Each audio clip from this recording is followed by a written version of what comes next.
Привет! Меня зовут Марина, и вы на канале Russian Language Club, канале о русском языке и все, что с ним связано.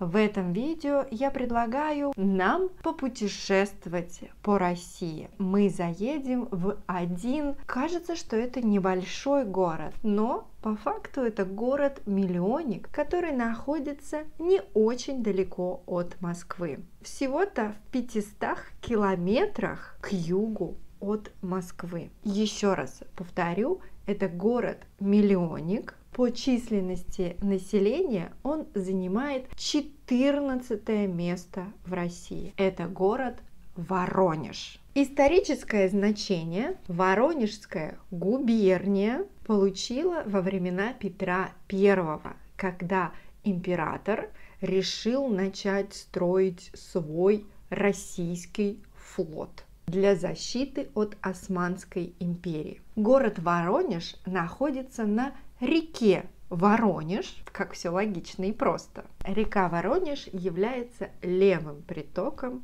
реки Дон. В 1696 году Петр I нашел, по его мнению, идеальное место для строительства парусного флота. Здесь есть реки и здесь есть дубовые леса.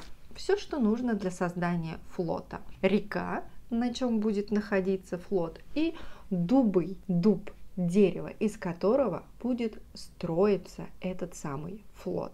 В общем, только на Воронежской верфи было построено около 215 кораблей. И даже был построен первый линейный корабль. Конечно, сейчас, когда вы гуляете по набережной реки в городе Воронеж, то вы не видите тот самый первый корабль Петра I. Нет, но вы увидите корабль-музей или копию того самого корабля Петра I. С Петром I, кстати, у города Воронеж связана тоже интересная история. Легенда. Петр I приказал отправлять в Воронеж самых красивых незамужних девушек, чтобы местные мастера женились на них и тем самым оставались в городе, а не уезжали из него в другие большие города. Но это всего лишь легенда, хотя и очень интересная и красивая. Давайте немного о Воронеже. Кажется, что Воронеж это старый город, и по факту это правда старый город. Но когда вы гуляете по Воронежу, вы видите не так много старинных зданий. Вам может даже показаться, что Воронеж это какой-то советский город. Уж очень много советских построек. И да, есть большая площадь, на которой стоит памятнику Ленину. За этой площадью находятся государственные здания и так далее. Но это старый город. И этот город был всегда купеческим. В этом городе было много купцов. И, наверное, самая известная фамилия это Кольцов. Будете гулять по Воронежу, обязательно зайдите в сквер Кольцова, посмотрите на памятник, точнее бюст Кольцову. Вы узнаете, что в городе есть музей Кольцова, театр Кольцова, улица Кольцова и так далее. Кольцов это очень известный человек в городе Воронеж. Кто же он такой? Это купец, точнее даже это была такая купеческая семья, но сам Кольцов, бюст, которому вы видите, он сын купца, который, да, занимался купечеством, но больше всего он известен тем, что он писал стихи. И он писал такие красивые, хорошие стихи, что они доходили даже до Петербурга. И это был 18 век, рассвет русской золотой литературы. В общем, Кольцов – известная фамилия в городе Воронеж. А вообще, раньше в Воронеже даже был Кремль. Да, была своя крепость. Город Воронеж был заложен в 1586 году. Сейчас на том самом месте, где находился раньше Кремль, находится Воронежский государственный университет. И, кстати, это не последний университет в России. Мы точно не знаем, когда был разрушен Кремль, потому что никаких исторических документов не осталось. Судьбу Кремля очень сложно проследить, потому что в истории не так часто упоминалась Воронежская крепость, Воронежский Кремль. Но на территории Кремля находился Митрофановский монастырь, и мы знаем, что во время Второй мировой войны Митрофановский монастырь был разрушен во время бомбежек. Что еще интересно, город Воронеж находится, как я вам уже говорила, на реке. Если раньше город Воронеж находился только с одной стороны реки, то сейчас город разрастается и уже перешел на другую сторону реки, и город становится больше, больше и больше. В современной России город Воронеж известен своими продуктами. Воронежские конфеты, никитинские конфеты. Это фирменные конфеты Воронежской кондитерской фабрики. Мы, кстати, с подругами заехали на Воронежский центральный рынок и закупились воронежскими конфетами, шоколадом, а также купили, как говорят, уникальный воронежский зефир. Он невероятно вкусный, сладкий и прям тает во рту. Будете в Воронеже, обязательно сходите на центральный рынок и закупитесь сладостями тоже. Воронеж находится в зоне сейсмической активности, то есть город Воронеж очень часто трясет, но, слава богу, толчки настолько слабые, что жители города их просто не чувствуют. Воронеж кажется небольшим городом, но, как уже я сказала, это крупный город с большим количеством жителей. В Воронеже много фабрик, заводов. Если вы попадете в самый центр Воронежа, то вы можете увидеть очень старые здания, здания 17, 18, 19 веков. Но, конечно, большая часть архитектуры Воронежа сформировалась в 20 веке. Но все равно город остается очень колоритным, примечательным. Я все же рекомендую вам как-нибудь приехать в Воронеж и погулять по набережной, попробовать воронежские сладости и прочувствовать еще один российский город.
канал Russian Language Club, где мы с вами путешествовали по России. Увидимся совсем скоро. Подписывайтесь на канал, давайте дружить, общаться в социальных сетях и пока-пока, до скорой встречи!